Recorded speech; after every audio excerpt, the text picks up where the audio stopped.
hari ini cuma ada 2 orang yang tidak hadir. Itu jadi serba salah.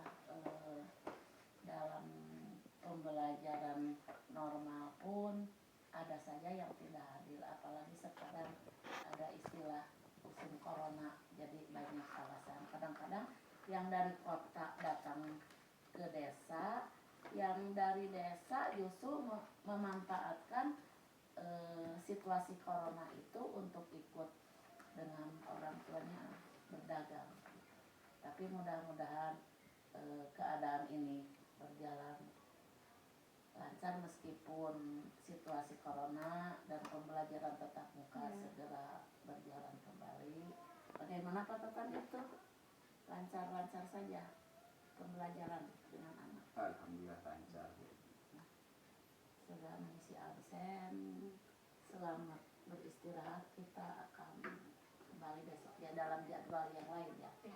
Maaf Bu, sebentar. Apa lucu? Ada waktu sebentar. Ada waktu luang sebentar, kita cari ngobrol-ngobrol dulu gitu. Ya, silakan. Barangkali ada permasalahan yang bisa saya bantu. Begini Bu, saya itu sekarang sedang mengalami kesulitan mengajar, pembelajaran. Barangkali Ibu punya solusinya. Oh, jadi itu maksud lucu. Ya. Silakan cerita. Katakan tolong, ada Bu Ucu yang punya masalah.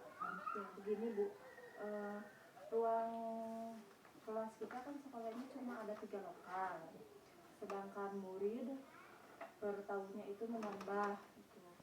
Terus kalau kelas kalau murid dibagi menjadi 2 shift itu tidak memungkinkan, soalnya anak-anak kalau siang sekolah di madrasah ya, jadi saya itu merasa keberatan kalau kelas belajarnya disekat.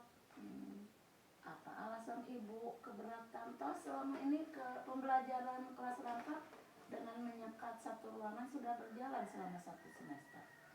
Iya, soalnya permasalahannya begini Bu, kan satu kelas 4 dan kelas 5. Jadi saya di kelas 4, kalau saya sedang menyampaikan materi kepada si anak gitu, jadi saya merasa terganggu oleh si kelas yang sebelahnya. Begitu juga anak gitu. Jadi rencana Ibu apa dalam menghadapi masalah itu? Jadi rencana saya sekarang jadwal mungkin saya akan melaksanakan outing kelas. Terus mungkin saya menghadap dulu kepada guru kelas 5, terus menghadap juga kepada bapak kepala sekolah, komite, dan orang tua murid. Ide itu bagus. Saya, Pak Tatan, dan guru yang lain pasti mendukung. Bahkan ide outing kelas itu bukan saja nanti oleh guru kelas 4 dan kelas 5. Berhubung 3 lokal, kelas 1 dan kelas yang lain pun begitu. Ide itu. Tapi saya bertanya, andai program itu tidak berhasil, nah konsekuensi apa yang akan Ibu ambil? Mungkin saya akan mencari cara lain supaya pembelajaran tetap berlangsung gitu. Oh, jadi begitu. Nah, untuk masalah itu nanti setelah kita bicarakan, nanti kebetulan Bapak tidak hadir. Kalau Bapak hadir mungkin sekarang kita langsung menghadap, langsung mengkomunikasikan lebih cepat, lebih baik. Tapi berhubung Bapak tidak hadir, tadi menelpon saya katanya kesehatannya agak terganggu. Nah, nanti kita bicarakan bersama-sama, sebab masalah di sekolah bukan saja masalah individual guru, tapi masalah kita semua, termasuk Pak Tatan, termasuk Pak Luki dan yang lainnya. Nah, kalau itu sudah mendapat sinyal, udah pasti, bukan kalau lagi, pasti orang tua akan mendukung, tinggal kita pandai-pandai menyikapinya. Nah, dari obrolan kita itu barangkali pembelajaran apa yang ibu dapat tentang pertemuan kita, masalah outing class, terus masalah pembelajaran yang akan ibu laksanakan pada anak, pembelajaran apa yang ibu dapat atau kesimpulan apa yang ibu dapat? Kesimpulan yang saya dapat itu Bu, berkomitmen tentang waktu dan jadwal ya. Saya berkomitmen mungkin ya Bu. Saya berkomitmen tentang waktu dan jadwal itu akan disesuaikan dengan situasi dan kebutuhan. Iya, bagus. Jadi ibu di sini tidak egois, tidak merasa keberatan ibu saja, tapi ibu akan menyelesaikannya atau mengkondisikannya dengan guru sebelah. Ya. Apakah ibu cuma dengan guru kelas 5 saja itu komitmen atau bagaimana? Mungkin semua guru yang ada Iya. mungkin Bu, dari kelas 1 sampai kelas 6. Iya.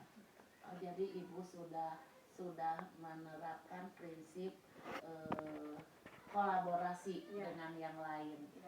Mengingat di sekolah kita itu banyak kendalanya, kendala dari murid, terus dari lingkungan berhubung sarana dan prasarana yang terbatas. Mudah-mudahan ke depan pemerintah terhadap kita lebih peduli lagi dengan memberikan bantuan berupa ruang kelas baru. Mudah-mudahan itu bukan janji-janji semata dan itu bisa mengantisipasi dari kesulitan-kesulitan dan kendala yang ada. Nah, pembelajaran yang didapat dari obrolan ini apa Bu? Kesimpulannya atau keputusannya ya Bu. Jadi pembelajaran akan berjalan dengan lancar meskipun sarana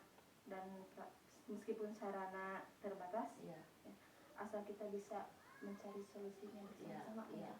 Apapun bisa dilaksanakan, bukan cuma di ruang kelas, di luar pun. Bahkan sekarang kan kita secara daring bisa belajar meskipun tidak maksimal, dengan memanfaatkan fasilitas yang ada dengan segala kemungkinan yang terjadi. Sebab pembelajaran itu tidak hanya dilakukan di satu lokasi dan tidak dalam batas waktu tertentu.